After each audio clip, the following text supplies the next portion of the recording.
Bapa di surga, kami bersyukur anugerah dan kasih setiamu dalam hidup kami, boleh memimpin dan memelihara hidup kami sampai hari ini.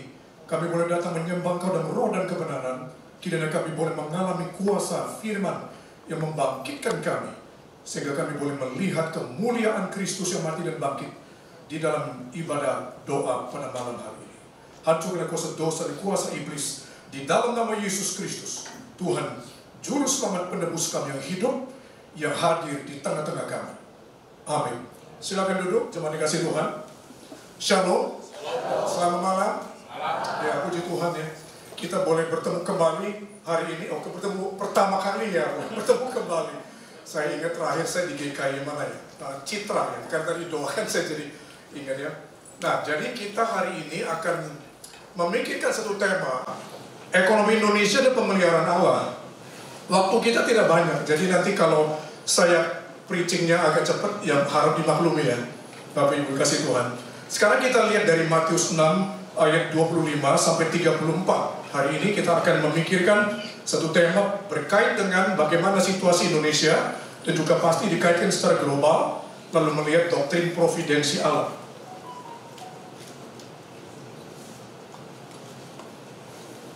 Kita akan membaca secara bergantian. Matius 6 ayat 25 sampai 34. Karena itu aku berkata kepadamu, janganlah khawatir akan hidupmu, akan apa yang kamu makan atau minum, dan janganlah khawatir pula akan tubuhmu, akan apa yang kamu pakai. Bukankah hidup itu lebih penting daripada makanan, dan tubuh itu lebih penting daripada pakaian?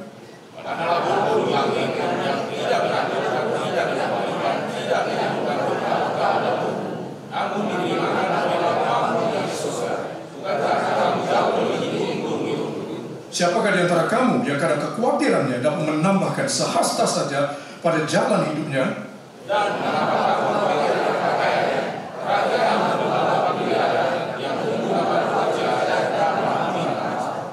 Namun aku berkata kepadamu, Salomo dalam segala kemegahannya pun tidak berpakaian seindah salah satu dari bunga itu.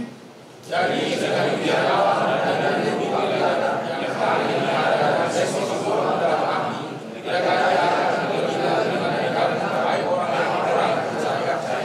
sebab itu janganlah kamu khawatir dan berkata, apakah akan kami makan, apakah yang kami minum, apakah akan kami pakai.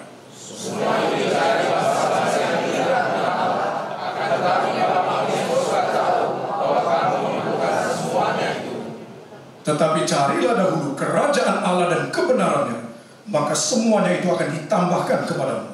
Sebab itu janganlah khawatir akan esok, karena esok mempunyai kesusahan sendiri. Kesusahan sehari cukuplah untuk sehari. Nah, ini adalah poin yang paling penting sebenarnya untuk melihat bagaimana kita memikirkan mengenai doktrin providensi Allah.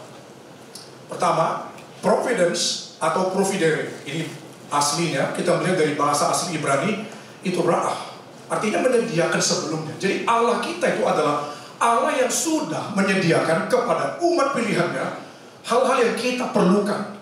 Di sini ada hal yang sangat krusial, bagaimana kita harus bersandar kepada Allah di dalam hidup kita tiap hari, tiap jam, tiap menit, tiap detik. Lalu bahasa Greek mengatakan pronoia. Jadi sebelum sudah disediakan di dalam masa lalu, di dalam masa yang akan datang, di masa depan, Tuhan juga sediakan. Jadi ini menyangkut providensi. Jadi providensi Allah itu menyangkut apa yang sudah Allah rencanakan sejak dalam kekekalan bagi kita yang hidup di dalam zaman ini, lalu juga untuk masa kita yang akan datang. Jadi Allah sudah mempersiapkan, menyediakan, bahkan Dia akan memimpin kita menuju kepada apa yang Dia rancangkan bagi kita. Lalu kaitan itu penting sekali melihat providensi dengan ekonomi. Ekonomi dari oikonomos, berarti yang menyangkut manajemen and stewardship di masa sekarang. Jadi dari past, present, future, ini semua terkait menjadi suatu kesatuan relasi yang begitu mengagumkan. Jadi kalau kita melihat dari PL sampai PB, kita melihat bahwa sebenarnya pemeliharaan Allah itu tidak pernah putus dalam hidup kita. Dan inilah yang menjadi hal yang sangat menghiburkan.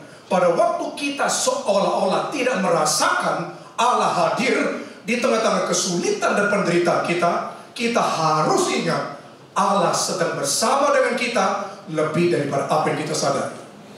Amin.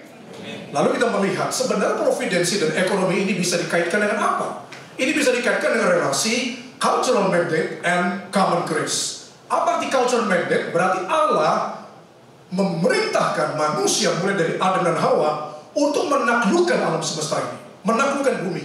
Sehingga terjadi perkembangan culture di seluruh dunia itu disebabkan oleh karena mandat budaya. Di Kejadian 1 ayat 26-28. Dan itu pasti berkait dengan satu doktrin common grace. Common grace berarti adalah Allah itu menahan kejahatan. Karena manusia jatuh di dalam dosa, efek kerusakan manusia menyebar ke segala bidang, termasuk pasti di bidang ekonomi. Sehingga dengan anugerah Allah menahan segala kerusakan yang mungkin akan mengakibatkan rencana Allah itu akan jauh lebih sulit dikerjakan oleh orang-orang percaya. Sehingga di sini kita bisa melihat providensi Allah ini menjadi sesuatu guidance, menjadi sesuatu kepercayaan bagi kita untuk melihat bahwa Allah tidak pernah gagal di dalam menggenapkan rencananya yang kekal yang diwujudkan di dalam kesementaraan dan proses sejarah. Van Til yang di Teologi Westminster dia berkata, doktrin providensi, sebuah ide di mana Allah yang berdaulat memerintah alam semesta, kosmos, dan juga memimpin segala sesuatu setiap saat secara personal. Luar biasa ya.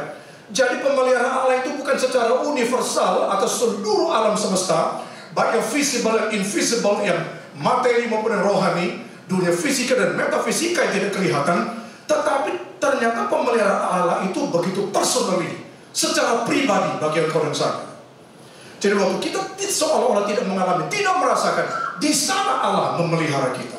Dan providensi pemeliharaan Allah sebenarnya yang paling penting itu adalah di dalam iman kita. Walaupun Allah memelihara fisik, walaupun Allah memelihara materi, walaupun itu berkaitan dengan segala sesuatu yang kita miliki nantinya, tetapi tetap yang paling esensial, Alkitab berkata, pemeliharaan Allah di dalam iman kita sebagai orang-orang pilihan Allah.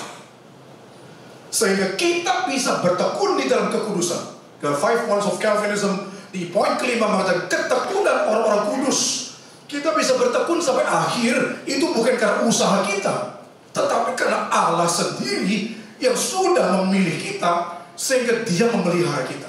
Dia memberikan jaminan keselamatan bagi kita, sehingga kita boleh sampai pada masa kesudahannya nanti bertemu Tuhan. Itu karena kesetiaan Tuhan yang pertama. Sehingga kesetiaan Tuhan itu menjadi dasar bagi kita untuk boleh belajar setia sampai mati mengikut Kristus. Wah, ini luar biasa sekali. Ya, kita lanjutkan lagi.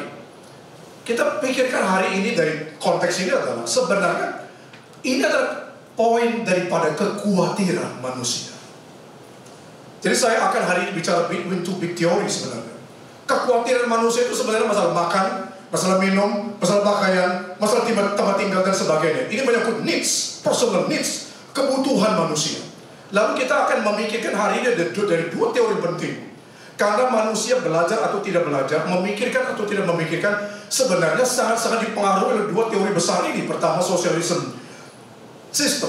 Ini adalah suatu sistem Marxist economics yang seakan-akan sangat fair. Dia menjanjikan bahwa kekayaan itu akan bisa didistribusikan secara merata kepada seluruh lapisan masyarakat melalui golongan proletariats di dalam kelas sosial. Dan itu menjadi basis utama mereka pasti adalah kelas buruh dan petani dan sebagainya. Jadi seolah-olah nanti secara community, secara merata kekayaan itu akan menjadi equal, sama gitu. Semua sama-sama kaya. Tapi sebenarnya ini punya side effect, karena akhirnya sebenarnya adalah bukan meratakan kekayaan, tetapi akhirnya menjadikan suatu kemiskinan yang merata gitu. Jadi miskin sekali negara-negara dipengaruhi oleh Marxism economics, seperti kita melihat Korea Utara dan sebagainya. Itu sebab USSR harus kolaps, tidak bisa mempertahankan Marxism economics pada tahun 1991. Diikuti dengan negara-negara Eropa Timur seperti Poland, Slovenia dan sebagainya. Itu semua harus kolaps karena nggak bisa mempertahankan apa yang mereka pikirkan melalui sistem dari Karl Marx ini. Nah, jadi kedua kita langsung melihat adalah antitesis adalah modern kapitalisme, antitesis dari sosialisme. Itu pasti modern kapitalisme. Maksudnya adalah kekayaan itu sekarang personal, milik orang setiap pribadi. Dan menurut Max Weber, etika kerja Protestan, khususnya Calvinism, menjadi pendorong kemajuan negara-negara Barat khususnya.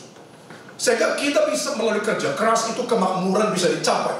Lalu bisa mendapatkan sesuatu kenyamanan. Perkembangan bisnis itu terjadi. Dan itu bisa juga kita lihat mulai dari pemikiran Adam Smith yang mulai buku The Web of Nature pada tahun 1776. Dan scientific dan modern capitalism pasti adalah time is money. Jadi orang akan mengejar kekayaan, keuntungan. Di sini kita melihat manusia itu akhirnya jatuh dibelenggu kepada problema materi. Nah, kita lanjutkan lagi. The word or beyond the words yang kita sekarang harus merenungkan adalah waktu kita di dalam dunia, kita hidup di dunia, atau kita memikirkan di dalam dunia itu ada di atas dunia, yang melampaui dunia, yang kelihatan atau yang tidak kelihatan. Nah, ini maksud dari teks yang kita baca tadi. Nah, Profesor Gary North mengatakan isu kunci sesungguhnya dalam ekonomi adalah ownership, kepemilikan, di mana materi menjadi tools untuk mencapai kenyamanan hidup. Jadi sebenarnya yang kita sedang takutkan sekarang ini adalah kalau kita tidak nyaman hidupnya, bukan sekarang, di masa akan datang, anak cucu kita, begitu. Kalau itu tidak nyaman, tidak makmur, dan akhirnya ada kesulitan-kesulitan finansial di masa akan datang, maka muncullah hal-hal yang kita khawatirkan. Jika hidup kita akhirnya dipenuhi kekhawatiran. Nah, kita khawatir sebenarnya bukan karena kita nggak bisa makan, kita pasti makan. Tapi kita khawatir sebenarnya kalau kita tidak makan makanan yang kita inginkan. Kita khawatir kalau kita tidak bisa minum minuman yang selama ini memang kita sudah melihat, kalau kita sudah biasa misalnya Starbucks, coffee dan sebagainya. Kita jadi khawatir kalau kita tidak melanjutkan lifestyle seperti itu dalam hidup kita. Lalu bagaimana relasi kita dengan orang lain? Lalu kita mengkhawatirkan juga pakaian kita tidak mampu menembus gaya atau fashion orang-orang postmodern, orang-orang Korea atau apa begitu ya. Lalu kita juga khawatir kalau rumah kita nanti lebih kecil daripada saudara kita atau kolega kita atau tetangga kita. Rumah kecil, bagaimana? Classical design, bagaimana ada modern design dalamnya? Oh, itu sudah hampir impossible. Lalu kita juga khawatir. Khawatir, ini bisa jadi banyak ya.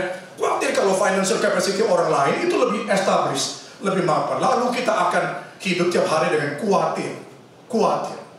Jadi khawatir itu sebenarnya kalau kita melihat dalam filsafat eksistensialisme, itu kita melihat sebenarnya adalah sesuatu yang akhirnya membawa kita kepada kematian. Facing our existence to non-existence. That is anxiety. Menurut Martin Heidegger maupun orang-orang filsuf eksistensialis yang lain seperti Gabriel Marshall atau Albert Camus.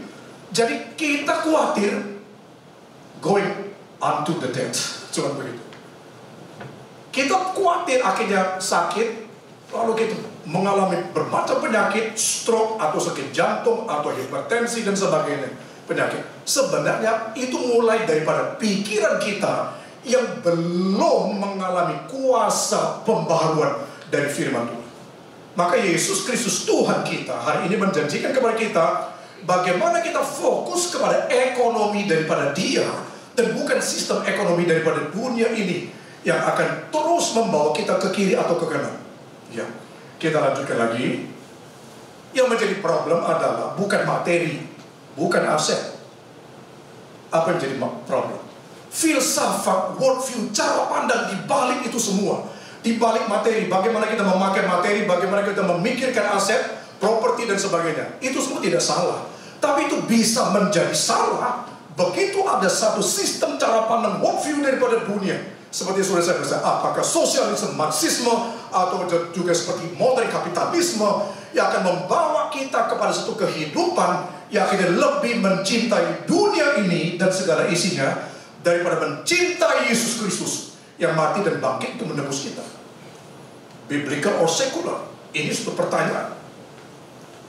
Walaupun situ tidak muncul biblical secular, tapi sebenarnya implisit dari bahasa Greek, waktu saya pelajari lihat bahasa asli, sebenarnya itu sudah implisit semua. Jadi sebelum ada filsafat, sebelum ada sistem pemikiran manusia, Yesus Kristus sudah berbicara, mendahului semua pikiran, ideologi, dan filsafat manusia. Sebenarnya kita hidup dalam dunia ini, Bapak Ibu, Saudara kasih begitu tenang. Kenapa? Kristus sudah memberikan jawaban mendahului semua pertanyaan-pertanyaan yang kemungkinan muncul yang membuat kita khawatir. Jadi sebenarnya apa kita khawatirkan? Ini pertanyaan berikutnya. Biblical economics It's not self-profit. Jadi ini kita mau bahas sekarang. Ekonomi Alkitab itu tidak ada kaitan dengan diri kita. Tidak ada kaitan dengan keuntungan kita. Tidak ada kaitan dengan bagaimana saya hidup nyaman, hidup makmur, dan melakukan segala sesuatu harus kaitannya dengan materi atau aset dan sebagainya. Karena yang kita pikirkan di sini adalah kita harus beriman kepada Allah. Beriman itu berarti kita mau taat total menjalankan pimpinan Tuhan meskipun defisit. Namun kita sedang memberi ruang sebebas-bebasnya kepada Roh Kudus untuk bekerja melampaui fenomena. Kita berada di dalam satu sistem dunia modern dan apalagi postmodern yang serba dekonstruksi, sehingga kita sulit sekali melihat bagaimana Tuhan bekerja melalui kemiskinan, bagaimana Tuhan bekerja melalui sakit penyakit, bagaimana Tuhan bekerja melalui berbagai masalah. Begitu mudah bagi Allah untuk mengangkat seluruh masalah kita. It's not too hard for God. Pada waktu kita mengalami difficult point in our life, ketika kita ada masalah-masalah, kesulitan-kesulitan di dalam hidup kita, Tuhan mau melihat kita anak-anaknya mengatasinya dengan cara apa? Cara Tuhan atau cara kita sendiri. Kalau kita menyelesaikan dengan cara kita sendiri, kita akan kejepit dan kita akan habis. Karena waktu kita berusaha menyelesaikan masalah dengan cara daripada dunia dan cara kita sendiri, kita akan pasti jatuh dalam kekhawatiran yang tidak akan pernah habis-habis. Khawatir A, khawatir B, khawatir C, khawatir D. Itu kalau ditelusuri itu bagaimana? Bukan hanya khawatir masalah uang, masalah pernikahan, masalah belum punya anak, kekhawatiran pekerjaan, kekhawatiran belum mencapai apa yang seharusnya sudah dicapai di dalam usia mid 50-an ke atas. Kita akan tambah terus khawatirnya. Jadi kalau begitu, kapan kita melakukan kehendak Tuhan? Bukankah pimpinan Tuhan itu selalu dinamis, kapan saja, di mana saja? Dan kita tidak memiliki waktu yang lain selain hari ini untuk melakukan kehendak Tuhan. Itu sebab banyak orang berdoa di dalam doa syafaat, di dalam persekutuan. Tuhan pakai saya supaya saya boleh melakukan kehendak-Mu, untuk mengabarkan Injil, untuk memberitakan firman, untuk menjalankan misi, untuk mendukung satu pekerjaan Tuhan lewat financial dan sebagainya. Tetapi tidak tercapai. Kenapa? Karena dominasi daripada dunia di dalam pikiran kita itu lebih optimal daripada firman Tuhan yang menjadi suatu kekuatan dan dorongan utama kita untuk beriman kepada Allah Tritunggal yang menyediakan segala sesuatu pada kita. Sehingga akhirnya kita sudah keburu sakit, proyek pelayanan sudah jalan, kita akhirnya tidak ikut. Kita sudah keburu berada di dalam satu keadaan yang kritis di dalam kesehatan kita.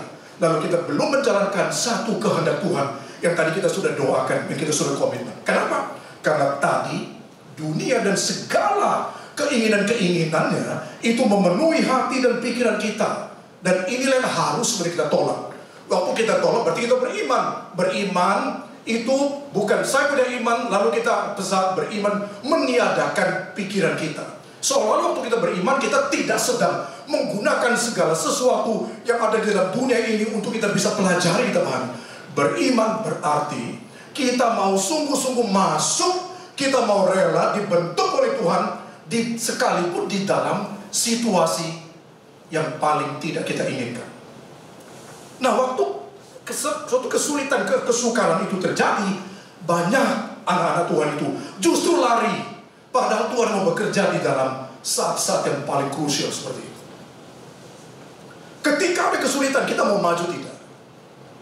John Gibson Paton, seorang missionary ke New Hebrides, dia menjadi missionary sebenarnya adalah bukan keinginannya, tetapi ketika dia melihat orang-orang yang waktu persekutuan doa dengan sungguh-sungguh, dengan hancur hati, dengan menangisi dosa, mereka berlutut dan mereka mendoakan pekerjaan Tuhan dengan kesungguh-sungguhan. Itu menggerakkan John Gibson Paton.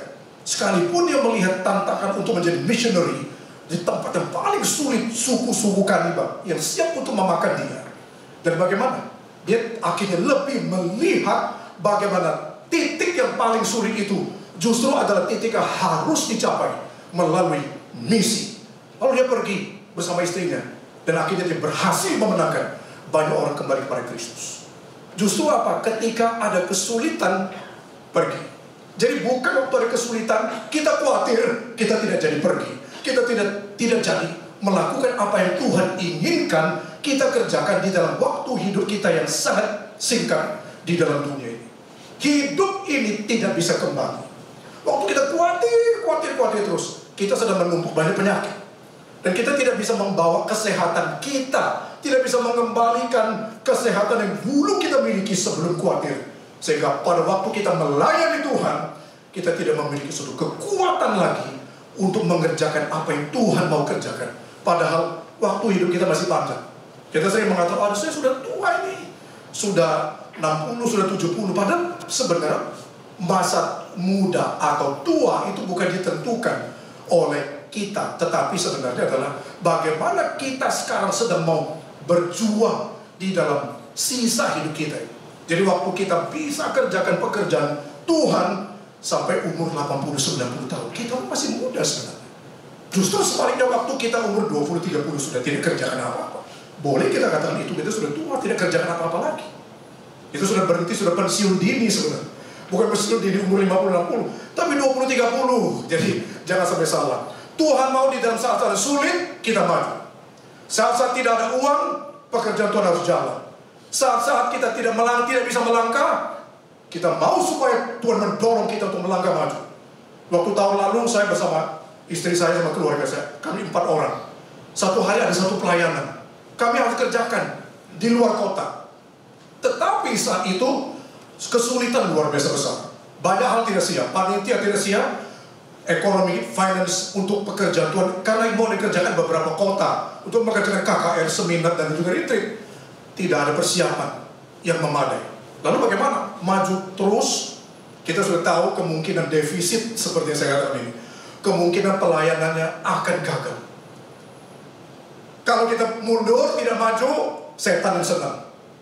Bagaimana? Kan kejepit dalam kondisi seperti ini. Maju begini konsekuensinya, mundur begini.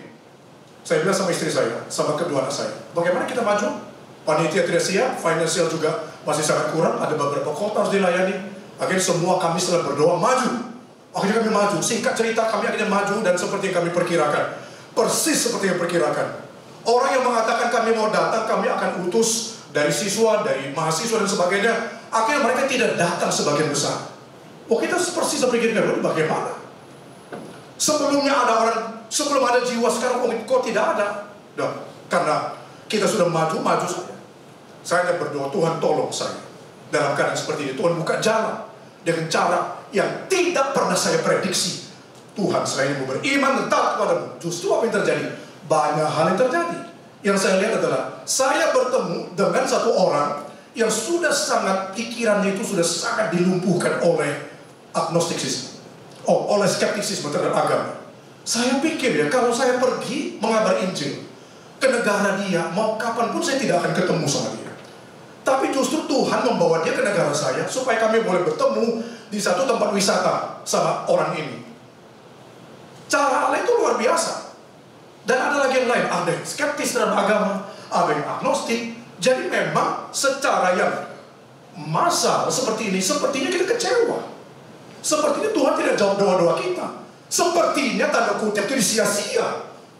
Begitu banyak uang dikeluarkan segini, tetapi cara Tuhan yang lain, dia mempertemukan kami dengan orang-orang yang saat itu memang telinganya sangat merindukan Injil.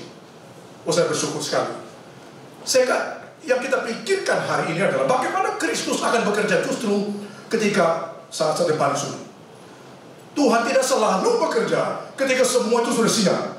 Ekonomi sudah siap, finansial sudah siap, panitia pelayanan semua sudah. Bagaimana kalau semua ini tidak siap? Apakah kau mau pergi? Apakah kau mau melayani? Apakah kau mau berdoa? Apakah kau mau menginjil? Dan sekalipun defisit, imanmu akan dibentuk di sana. Dan engkau akan melihat Tuhan bekerja lebih daripada apa yang kau bisa bayangkan. Di sini kita akan melihat iman kita akan naik 2, 3, 4, 5 step. Ketika kita melihat Tuhan bekerja, tidak pernah kita pikirkan sama sekali bagaimana dia menyatakan kuasa yang begitu besar. Sehingga ada orang-orang yang tidak pernah kita pikirkan, justru dia kirim untuk dimenangkan dari Kristus. Kadang-kadang kalau melihat cara seperti ini, cara Tuhan luar biasa. Wah, luar biasa. Waktu kami melihat semua ini kagum sekali. Ada banyak hal yang bisa diceritakan lagi. dari hal ini. Tapi kita tidak punya waktu. Banyak sekali. Ya kalau saya persekutuan sama dosen, mahasiswa lain, kadang-kadang itu saya ceritakan secara detail. Supaya apa? Supaya kita semua pelayan-pelayan bisa dipersiapkan untuk menghadapi pelayanan ladang yang sangat sulit. Tapi sebenarnya saat itu kalau Tuhan mau kita masuk, kita memang harus masuk begitu. Nah, kita teruskan ya. Jadi Allah memanggil kita untuk mentransformasi dunia ini dengan mandat Injil, mengabarkan Injil dan mandat budaya. Kita menaklukkan alam, menaklukkan semua bidang, termasuk ekonomi yang kita sedang bahas. Supaya apa? Injil itu diberitakan di sana. Kesaksian kita yang paling kecil sekalipun di dunia kerja, di kantor, Tuhan akan pakai dengan kuasa yang besar jikalau kita betul-betul beriman kepada Tuhan. Sebaliknya, kesaksian kita yang begitu besar sekali, kalau kita punya iman begitu kecil, akan sulit sekali menjadi berkat bagi orang lain.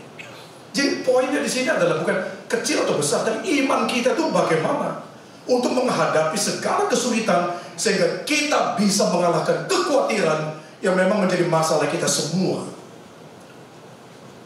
Saya tadi khawatir ke sini karena anak saya biasa ikut sama saya.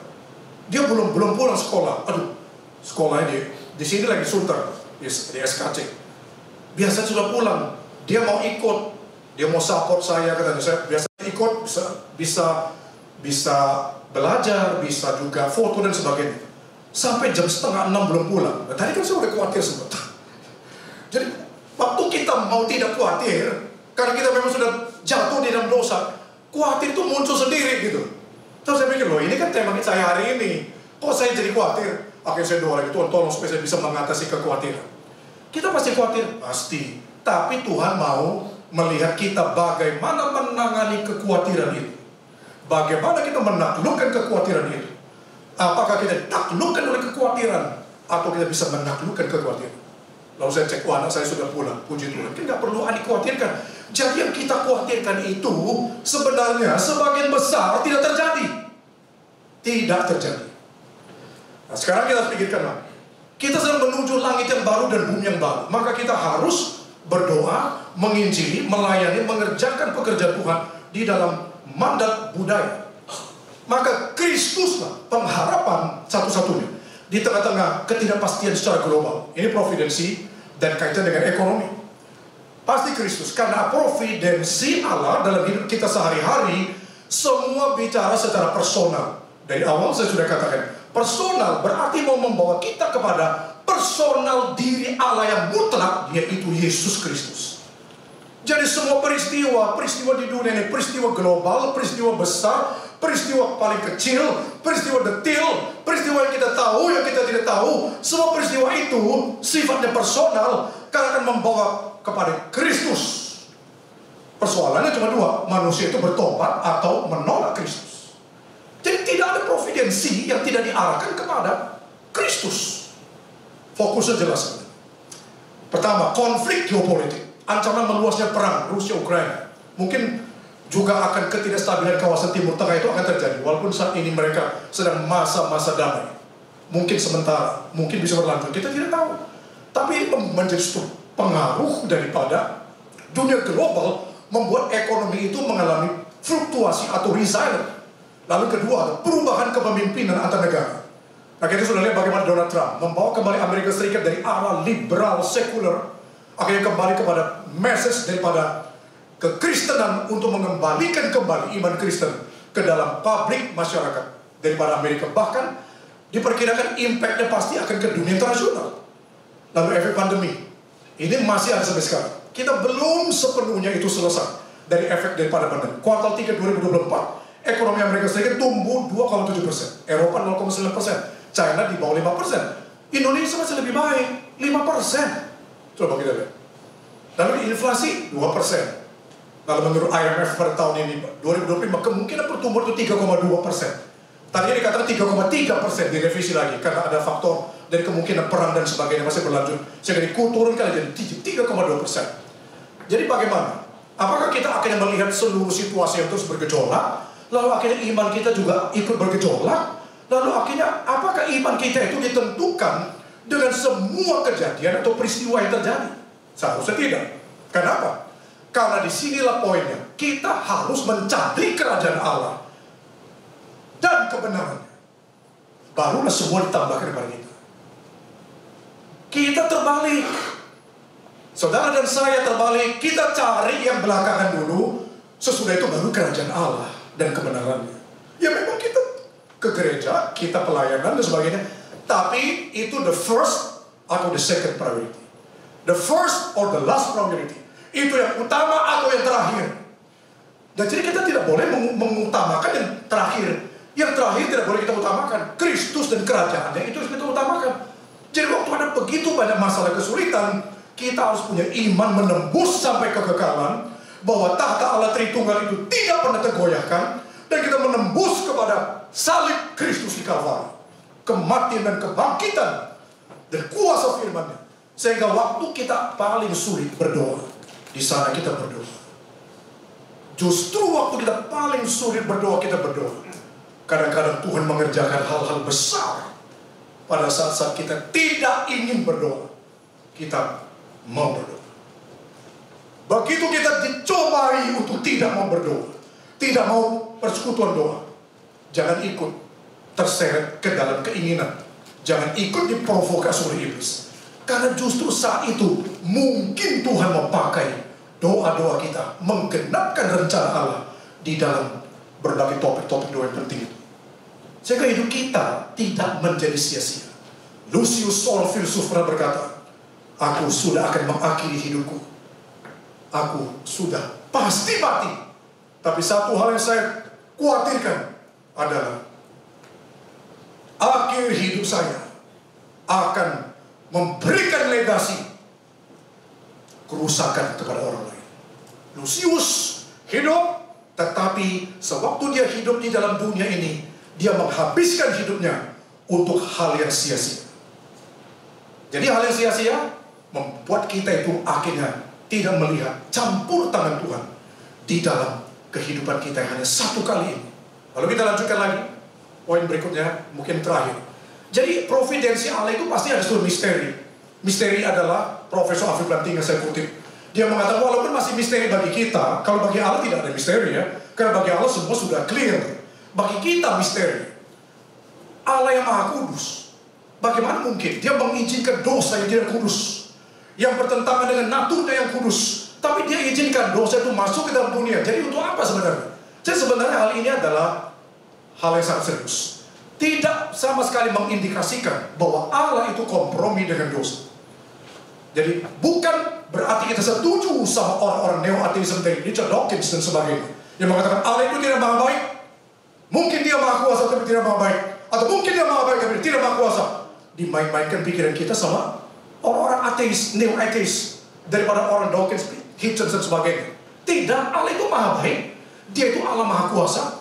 Justru dia mau mengizinkan ada dosa, karena dosa yang pasti dihukum oleh dia, dia sedang gunakan untuk menjadi jalan di mana anaknya yang tunggal Yesus Kristus turun dari surga untuk mati di atas kayu salib dan bangkit, menebus engkau dan saya.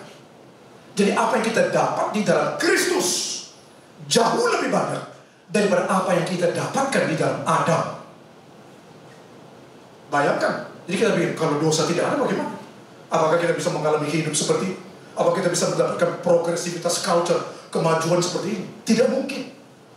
Jadi misteri providensi, kita melihat jelas sekali, memang ada dosa, ada hambatan, ada serangan iblis. Tetapi yang paling penting, Bapak, Ibu, Saudara dan saya, ada berada tangan Tuhan yang menggenggam kita, dan kita sedang melihat bahwa Dia tidak pernah meninggalkan engkau dan saya.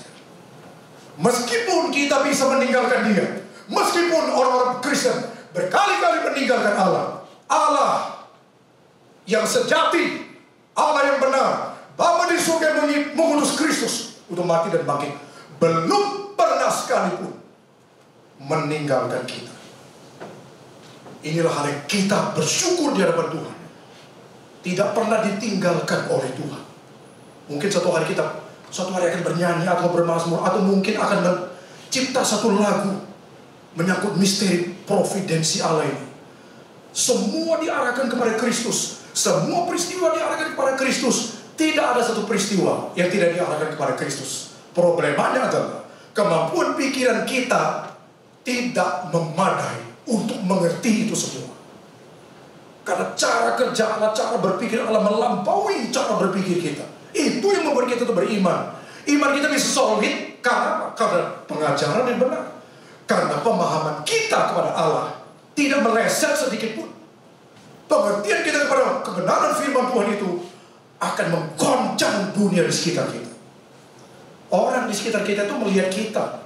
Apakah asisten di rumah kita, atau orang yang di kantor kita, atau ada tetangga yang di apartemen atau di sebelah rumah. Mereka terus mengamati kita. Mereka mengamati kita. Apakah hidup kita sebagai orang Kristen memang ada suatu kehidupan yang layak untuk diikuti? Apakah hidup kita menjadi suatu kehidupan yang memberikan sesuatu kekuatan kepada mereka di tengah-tengah keadaan dunia kehilangan kekuatan? Bagian-bagian terakhir ini akan membawa kita kepada Kristus. Carilah dahulu kerajaan Allah dan kebenarannya. Waktu kita mencari kerajaan Allah dan kebenarannya dengan total, dengan sungguh-sungguh, tidak setengah-setengah, kita akan melihat bagaimana Tuhan akan memberkati semua. Dia akan tambahkan apa yang tidak pernah kita pikirkan, Dia sediakan. Itu providensial.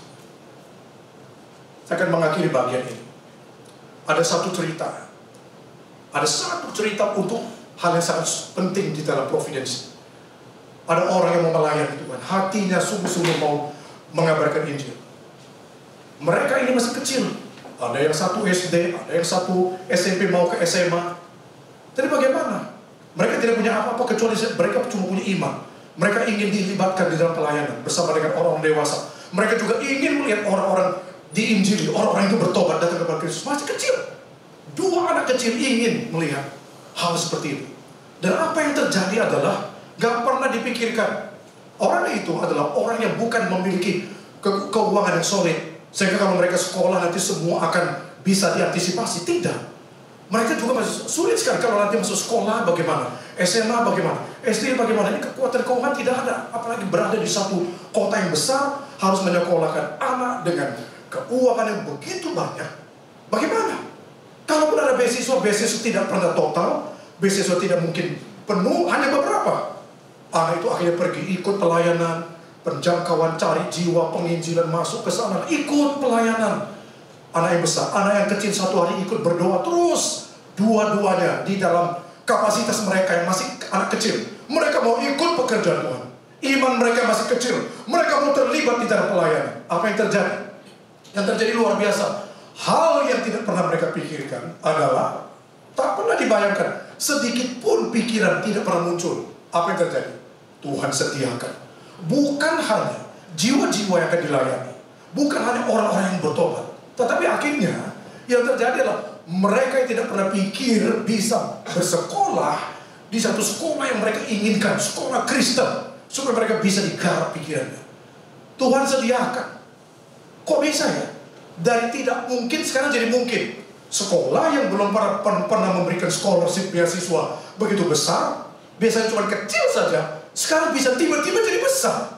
Memang tidak full, tapi ini memang campur tangan Tuhan. Lalu kita melihat poin ini. Ini lagi. Jadi divine providence, misteri providensi Allah itu di situ. Kita tidak sekarang sedang mereka-reka, oh saya bikin begini ya supaya nanti Tuhan berkati saya, akan begitu. Tidak. Tapi waktu kita menyerahkan hidup kita, ketika kita tidak mau dikalahkan oleh dosa, dan kita tidak mau dikalahkan oleh kekhawatiran kita, dan kita harus mau terus belajar, percaya kepada Allah, beriman kepada Dia, Dia pasti akan bekerja. Bahkan di tengah-tengah segala macam kesulitan, apa yang tidak pernah dipikirkan, itu akan sangat menguatkan. Iman kita bertumbuh 2, 3, 5 step. Kalau apa yang tidak pernah kita pikirkan, Tuhan sediakan. Itulah sebabnya kita akan menutup bagian ini. Kuncinya cuma satu, dari Kristus. Christ is the Lord of economic and other things. Kristus itu Tuhan atas segala sesuatu. Mengapa kita masih ragu-ragu? Atau mungkin kita percaya kepada Dia, tapi belum total habis-habisan. Saya percaya kalau kita memberikan tempat kepada Kristus bekerja, pada hari ini juga, pada detik ini juga, Dia akan melakukan bagiannya di dalam hidup kita, pelayanan kita, rumah tangga, dan pekerjaan kita. Mari kita menantikan Kristus. Kita berdoa. Bapa di surga, kami bersyukur karena anugerah kasih setiamu di dalam hidup kami. Pemeliharaanmu yang tidak pernah berhenti kepada kami yang Engkau adopsi menjadi anak-anakmu. Kami bersyukur kepada anakmu yang tunggal, Tuhan Yesus Kristus, telah menyerahkan diri mati di salib dan bangkit bagi kami, menebus kami, menyelamatkan kami, sehingga hidup kami menjadi hidup yang tidak sia-sia di dunia ini, Tuhan. Kami melihat ada begitu banyak tantangan di depan kami. Kami melihat ada banyak sekali kesulitan di dalam ekonomi ke depan dan berbagai hal. Kami percaya bahwa Engkau adalah Allah yang Maha Kuasa, yang berdaulat, yang memelihara kami, dan Engkau memelihara kami secara personal, secara pribadi. Terima kasih ya Tuhan. Kami harus melihat kepada Allah, melihat kepada Kristus. Kami harus mencari kerajaan Allah dan kebenaran, sehingga semua ditambahkan kepada kami. Tuhan tolong, supaya dalam keadaan yang paling sulit sekalipun, kami boleh memandang kepada Engkau yang sedang melihat kami. Oh Tuhan, pada waktu kami tidak melihat Engkau, Tuhan, Engkau sedang melihat kami begitu jelas. Pada waktu Engkau mengizinkan ada banyak kesulitan-kesulitan dalam hidup kami, Tuhan sedang melihat kami. Apakah kami mengatasi kesulitan itu dengan cara Tuhan atau cara dunia? Kiranya Engkau menolong, membangkitkan, memakai kami semua untuk boleh menjadi alat di tangan Tuhan, menggenapi rencana Allah di dalam seluruh sisa hidup kami, sehingga banyak orang yang boleh mendapatkan berkat melalui hidup kami. Ada orang-orang yang bertobat kembali kepada Kristus. Terima kasih Bapa di surga, di dalam demi nama Tuhan Yesus Kristus yang mati dan bangkit, kami berdoa. Amin.